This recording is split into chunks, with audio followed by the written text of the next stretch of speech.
Okay, I just want to do a quick video on some newspaper clippings. The first article that popped out is one written June 25th, 1944. What it says in this article is that Ed literally crowded himself out of the plot of land that he had. So that is when he decided to buy 10 acres 7 miles up the road. All by himself, with a light car and a small dolly or trailer, he moved the entire exhibit and set it up in what was to be his front yard. Now this trailer of Bob Bigger's doesn't sound like it was a massive unit. What an odd way to describe it here. And what's with the light car? Alright, so going on. For the star obelisk, they call this a monolith 25 feet high. Then they go on to say this weighs 33,000 pounds and might be regarded as the sculptor's own epitaph because of the legend carved on its face. This reads, and it's just interesting the way that... Alright, anyway, there is a well, a lily pond, and a huge sundial, which is Ed's prize. The sundial is built by June of 1944. What year did he start the carving of the sundial?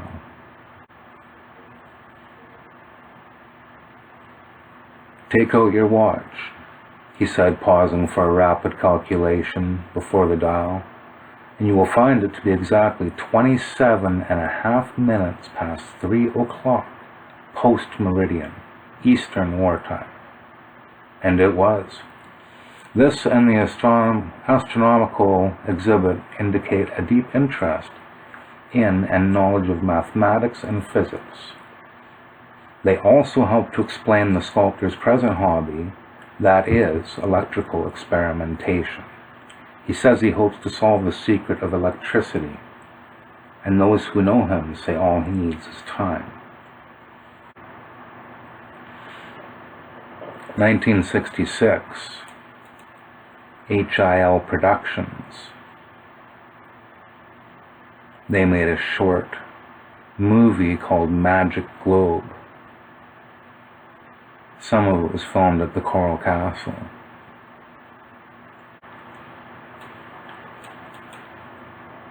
February 28th, 1923, Ed purchases this land off of Mr. Moser. In some newspapers it says that Ed begged Mr. Moser for the piece of land, but it was completely misread. It is, this would be east to point of beginning, not to the point of begging. Anyway, R.L. Moser was very prominent around there. It's hard to find much on him in the newspapers.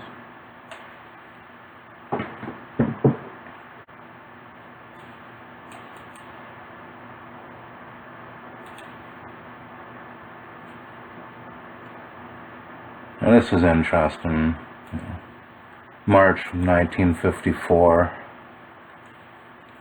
in an article, it said, an office clerk by profession, Leedskalnin was an electricity hobbyist.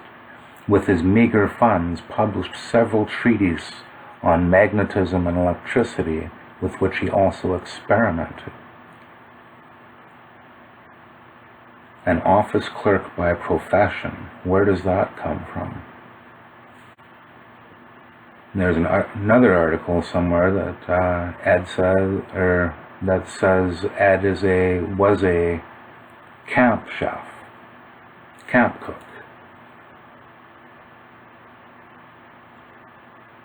And that might have been when he did the cattle drive in Texas. He may have been a cook. Don't know. But that's written somewhere. 1986, also the 9-ton rock gate is reinstalled. 1986 is also the time where the ADM sign was donated to the Coral Castle. Originally it was left back at Ed's place. So in 1920, Mr. Moser's brother passes away.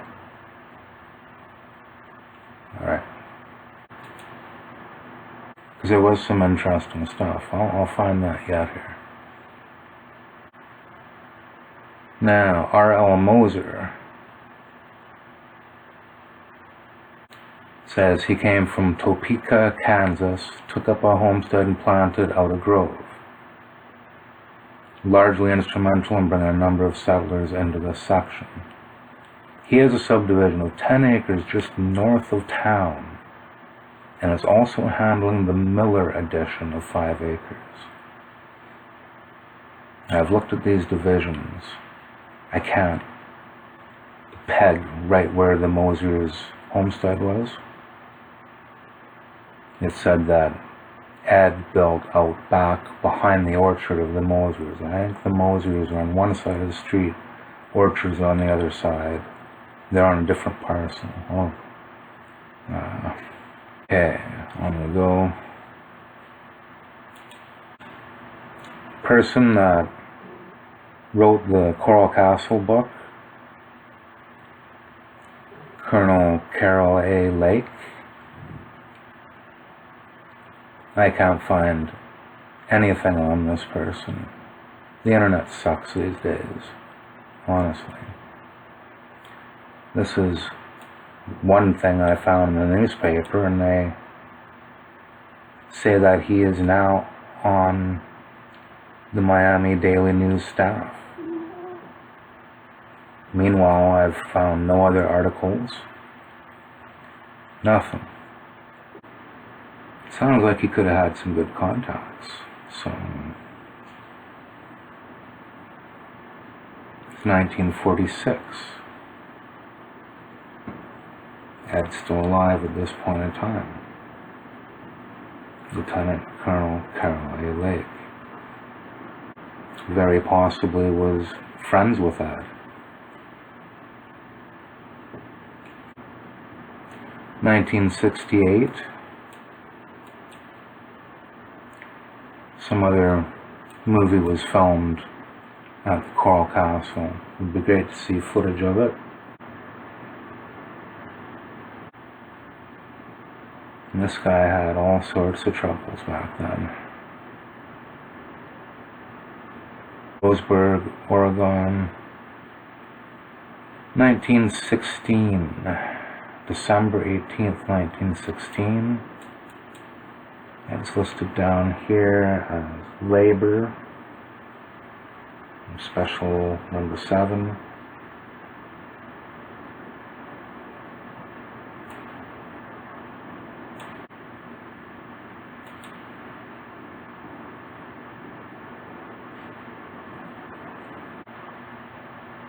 San Bernardino, California, 1922. Ed buys a plot ram there.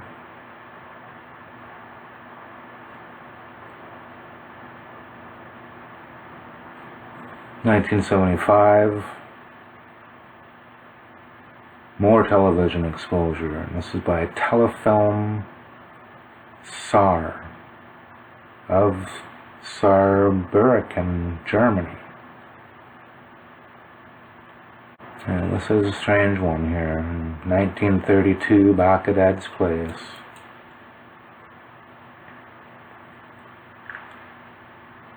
On a pillar is this inscription, and this is at Ed's place. What time of the year is it? It could have been a year. They could have been voting at this time or something. I'm not sure, but they say it's an inscription, so this sounds like it was engraved in the stone.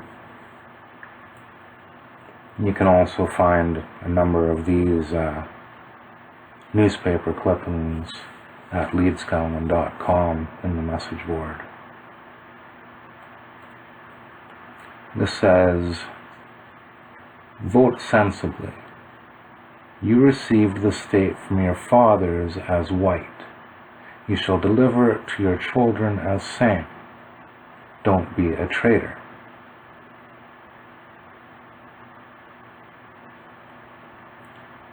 It says, "During luncheon, I'd entertain the guests with singing and readings in his native tongue." His place is one of the country's show places. There could be more to that inscription. I'm sure there's.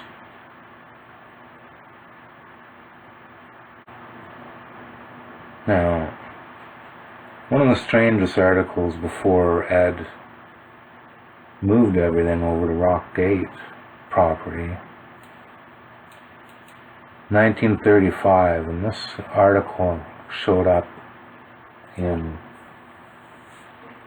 newspapers everywhere, all over the country, possibly even out of the country.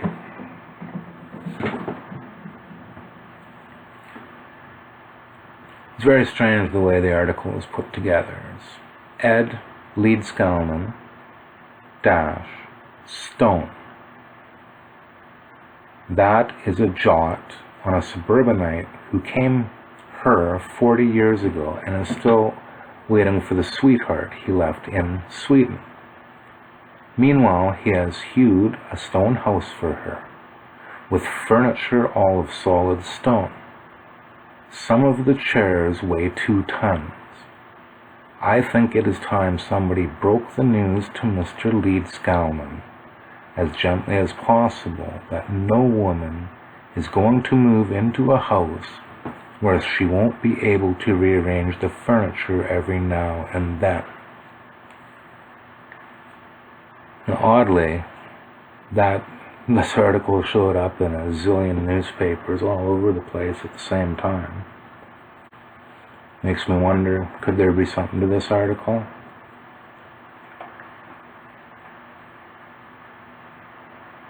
Did Ed write this article? Interesting, alright. Very strange. Ed Leedskalnin Stone. This is another interesting one. April 1962. Well after Ed's passed away, but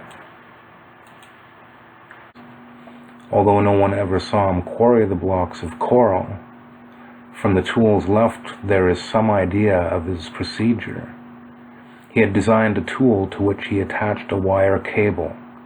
The other end of the cable was driven into the rock with an iron stake. By working the tool back and forth in a sawing manner, he would eventually cut several feet into the rock. He would run 2 parallel cuts for a distance of 100 feet.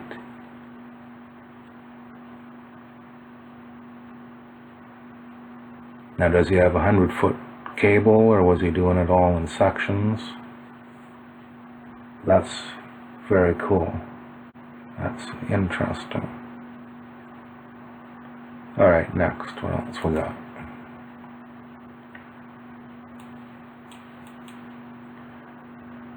Mr. Moser, he was born Winterset, Madison County, Iowa, 1864.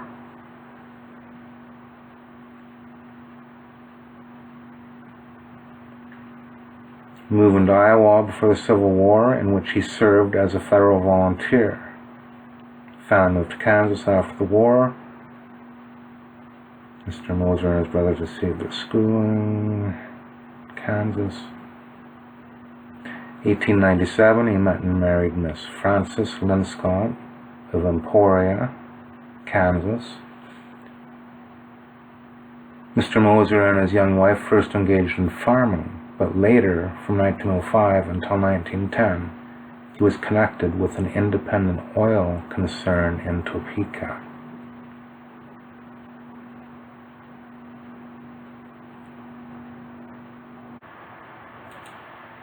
Some of this I'm going to be covering in the timeline.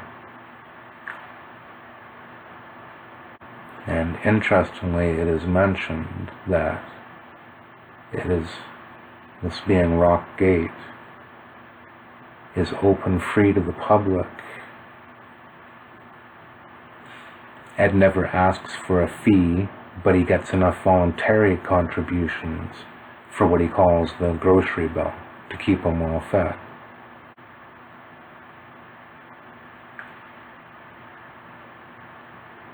In Latvia, one of the major industries is fishing, chiefly for a small sardine known as sprats. Leedskalnin naturally went in for fishing when he arrived in Florida. Just as naturally, his interest was aroused by the brilliant coloring of the coral growths seen through the waters of the Gulf Stream.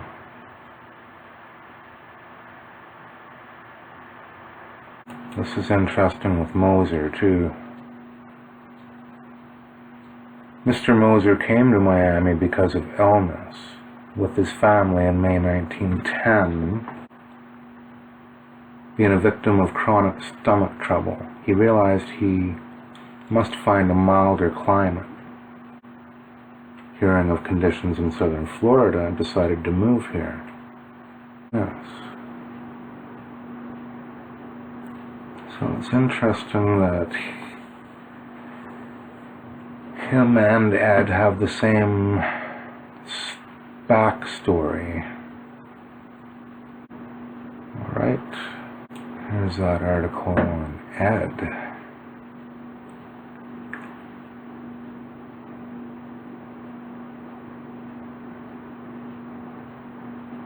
They also mentioned the Fox movie tone. Okay, the same article. Gratitude to Florida for restoring his health when California and Washington failed to obliterate his pulmonary tubular sclerosis. It has been fully expressed in 3 huge shafts of stone in 19 chairs. Ed came to Lower Dade County 11 years ago, regained the health denied him in his native Latvia, and being a stonemason applied himself to one of the most unique and spectacular avocations. He surrounded his 350 by 150 tract below Florida City with a stone wall of his own fashion. He has nothing to sell. He has contributed in no small degree to the many interesting places that lure the visitor in the Miami area, yet is content to lead the embodiment of the simple life.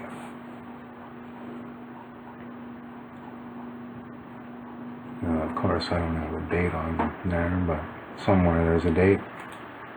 That'll be in the timeline anyway.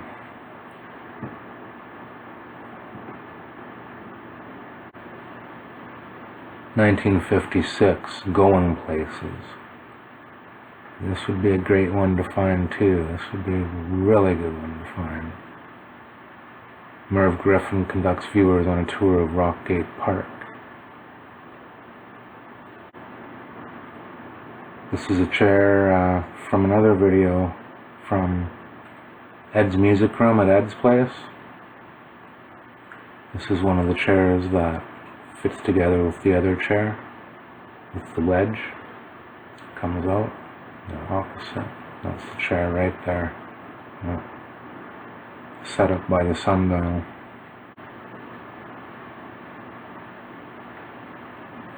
Another really strange thing, if you look it up, is the spelling of Ed's name. And this spelling was in all the newspapers, this spelling, and then there was This is the day before or the day after where it was spelled properly, but it's very strange, the spelling of it in all these notices.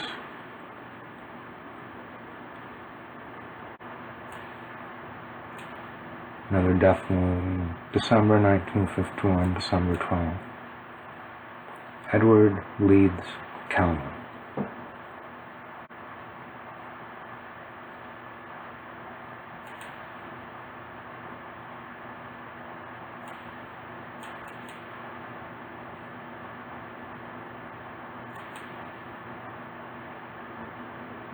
Same as I said with this Ed Leedskalnin stone. I'll put it in the timeline video.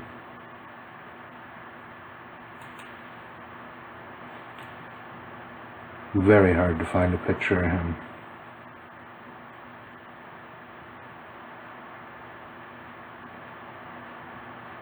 Well, I think I went through all what I found interesting stuff in these ones. An office clerk by profession.